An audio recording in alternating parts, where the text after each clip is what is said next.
I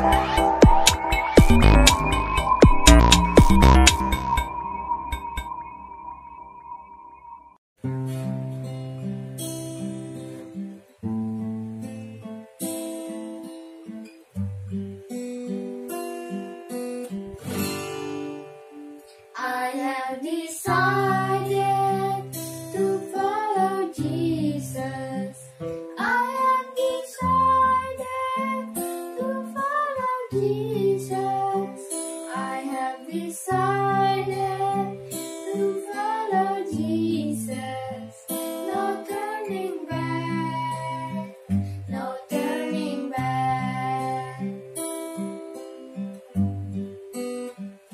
Mengikut Yesus keputusanku, mengikut Yesus keputusanku, mengikut Yesus keputusanku. Ku tak ingkar, ku tak ingkar.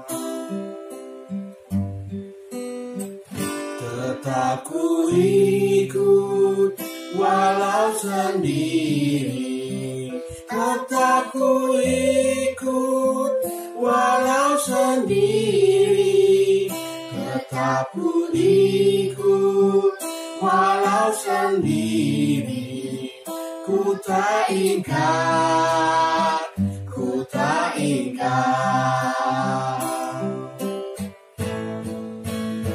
Salib di muka, dunia di belakang.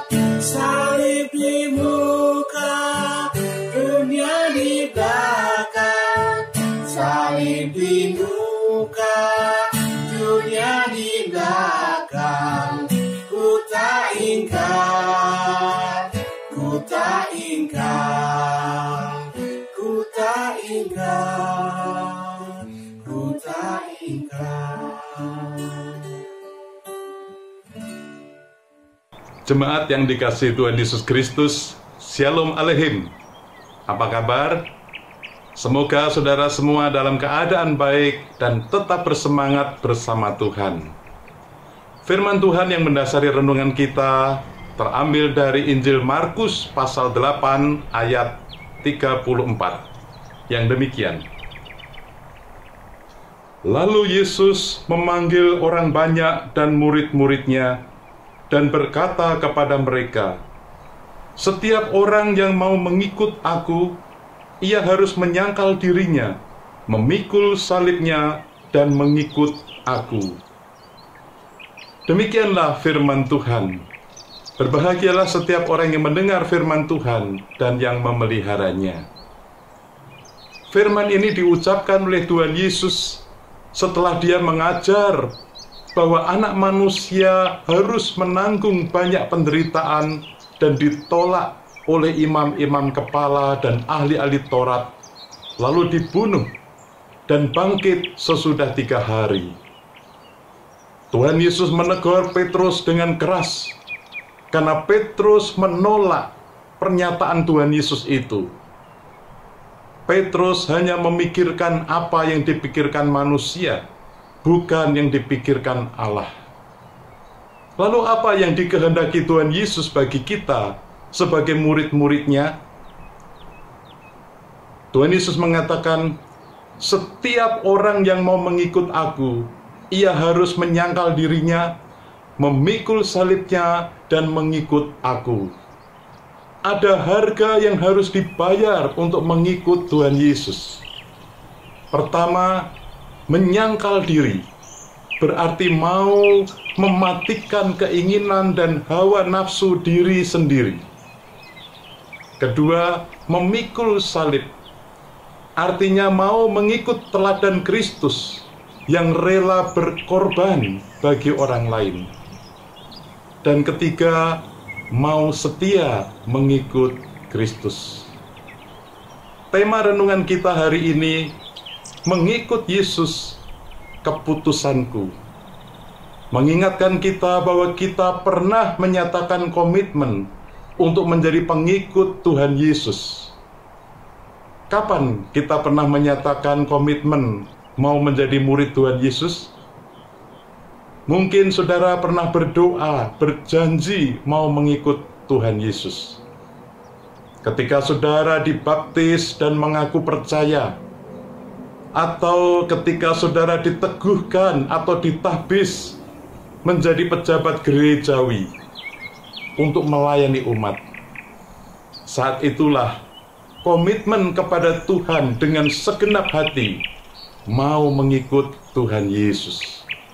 Firman Tuhan hari ini mengingatkan kita, jika kita telah menyatakan mau mengikut Yesus, tidak setengah-setengah, tetapi secara total mau mengikut Yesus yang dipraktikkan dalam kehidupan sehari-hari.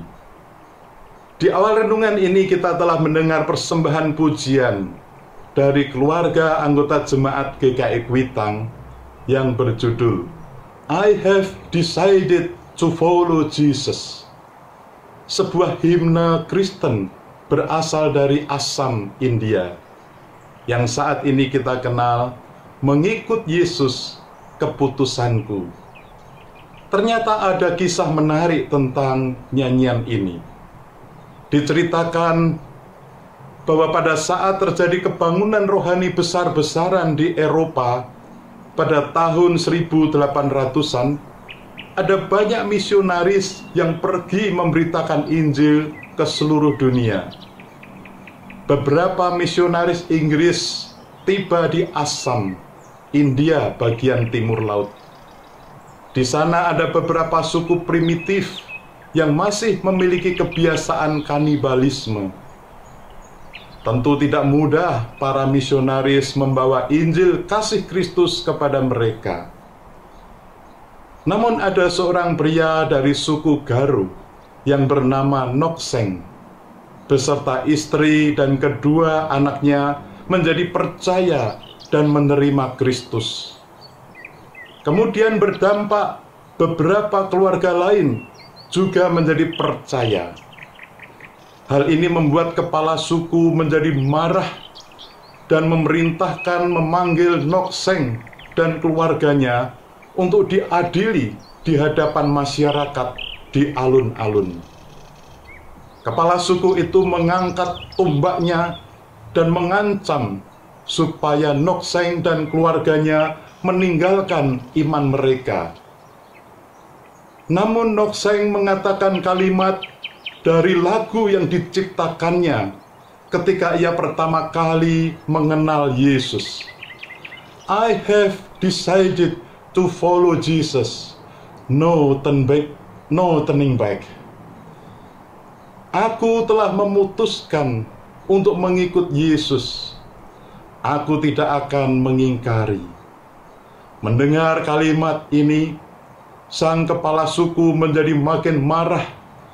Ia memerintahkan anak buahnya menghujamkan tombak kepada kedua anak Nokseng yang tak berdaya dan mati.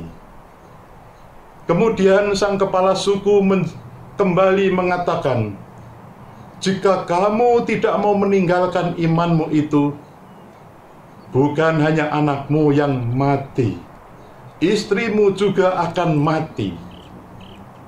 Tetapi sekali lagi, bukannya menyerah, tetapi justru Nokseng mengucapkan kalimat, "Do not go with me, still I will follow, no turning back." Tetap ku ikut walau sendiri, ku tak ingkar. Maka setelah mendengar kalimat itu, kepala suku memerintahkan untuk membunuh istrinya. Setelah istrinya mati, kepala suku berkata, "Aku memberikan kamu satu kesempatan lagi. Jika kamu mau berbalik dari imanmu, maka kamu akan hidup." Tetapi dengan mantap, Nokseng mengatakan, "The cross before me, the word behind me, no turning back, no turning back." Salib di muka, dunia di belakang, ku tak ingkar, ku tak ingkar. Ternyata ini menjadi ucapan terakhir dari Nok-seng. Karena kepala suku itu kemudian membunuhnya. Kematian Nok-seng dan keluarganya ternyata berdampak besar sebagai jalan masuknya Injil Kristus diterima dan menjadi berkembang secara pesat di daerah itu. Dengan berjalannya waktu, sang kepala suku hatinya terganggu dan penasaran. Mengapa ada orang yang begitu kokohnya percaya dan beriman kepada pribadi yang bernama Yesus Kristus? Tidak mungkin ada orang yang mau mati jika bukan karena kekuatan ilahi yang mempengaruhinya.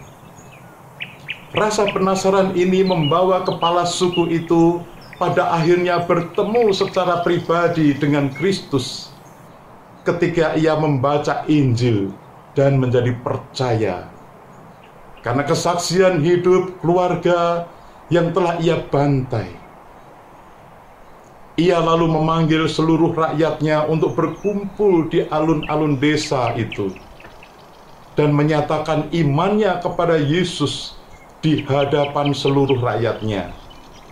Perbuatan ini mendorong semua warganya untuk mengikut kepercayaan sang kepala suku.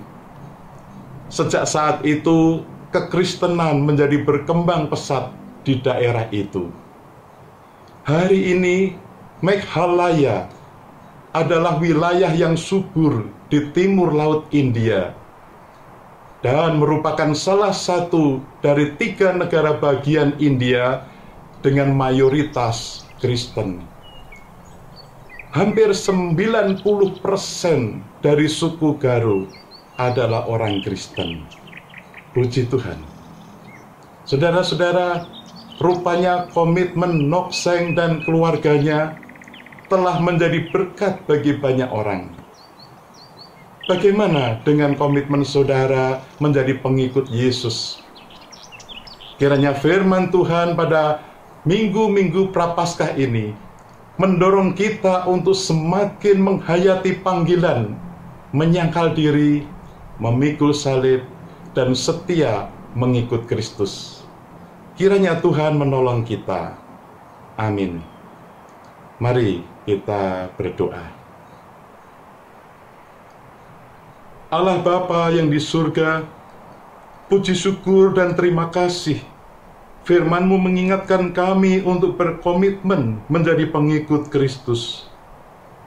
Pada masa Prapaskah ini, kami boleh semakin menghayati penyangkalan diri, memikul salib, dan setia mengikut Tuhan. Kami berdoa akhirnya Tuhan menyembuhkan saudara-saudara yang sakit, juga bagi yang terpapar COVID. Kiranya Tuhan memberi penghiburan bagi saudara yang berduka cita dan mengalami bencana. Ya Bapa, di tengah situasi pandemi ini, kami mau tetap menjadi murid-Mu yang setia. Kami berdoa dalam nama Tuhan Yesus Kristus. Amin. Tuhan memberkati saudara dan keluarga. I have decided to follow Jesus. I have decided to follow Jesus. I have decided